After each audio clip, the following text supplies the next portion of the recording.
அகல் என்ன பண்ணிட்டு இருக்க? ஐயோ எனக்கு நல்லா புரியுது நீ என்ன பண்ணிட்டு இருக்க. அதாவது வந்து ஆஃபர் போட்டு ஆஃபரோட லாஸ்ட் டேட் இன்னைக்கு நம்ம மந்தோட லாஸ்ட் டே ஆஃபர் எனக்கு ஜூலை 1 முடியுதுன்னு சொல்லியிருந்தேன். பட் இன்னைக்குன்னு பார்த்து நம்மளால கால் மெசேஜஸ் எதுவுமே அட்டன் பண்ண முடியல. என்ன ரீசன் பாத்தீங்கன்னா இன்னைக்கு நம்ம கலாகல்யா ஹப் ஸ்டார்ட் பண்ணி 1 year செலிப்ரேஷன். சோ அது பண்ணிட்டு இருக்கோம். அது மட்டும் இல்லாம என்னோட சிஸ்டரோட பர்த்டே, அது மட்டும் இல்லாம நம்மளோட ஸ்டாஃப் வந்து பாத்தீங்கன்னா ஒரு தவிர்க்க முடியாத சூழ்நிலை அவங்களும் லீவ் எடுக்கிற மாதிரி ஆயிடுச்சு. அதனாலதான் இன்னைக்கு நம்மளால வந்து கால்ஸோ மெசேஜஸோ எதுவுமே அட்டன் பண்ண முடியல. பட் நீங்க வந்து கவலைப்பட வேணாம். நான் வந்து இன்னைக்கு தான் லாஸ்ட் டேட் சொல்லியிருந்தேன். அதாவது ஜூலை 1 லாஸ்ட் டேட் சொல்லியிருந்தேன். பட் நம்மளோட ஆஃபர் வந்து இன்னும் 3 நாளுக்கு வந்து தள்ளி போட போறோம். அதாவது ஜூலை 2, 3, 4 தேதி வரையும் நம்ம தள்ளி போட போறோம். சோ இன்னும் 3 நாள் வந்து ஆஃபர் போயிட்டு தான் இருக்கும்.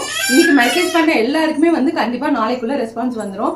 யாரும் வந்து வரி பண்ணிக்க வேணாம். லேட் ஆனதுக்கு கொஞ்சம் அட்ஜஸ்ட் பண்ணி நினைச்சுக்கோங்க. ஏன்னா வந்து செலிப்ரேஷன் முடிஞ்சதுனால எதுவுமே பார்க்க முடியல நம்மளால. சோ கண்டிப்பா ரெஸ்பான்ஸ் வந்து நாளைக்குள்ள பண்ணிடுவோம். நீங்க இன்னும் நம்ம கலாகல்யா ஹெர்பல் ஹேர் ஆயில் வந்து புக் பண்ணாம இருக்கிறீங்கன்னா இப்பவே ஸ்கிரீன்ல இருக்கிற நமக்கு வாட்ஸ்அப் பண்ணி உங்களோட ஆர்டர் புக் பண்ணிக்கோங்க. ஆஃபர்ல தான் வந்து போயிட்டு இருக்கு. சோ மிஸ் பண்ணிடாதீங்க. பை.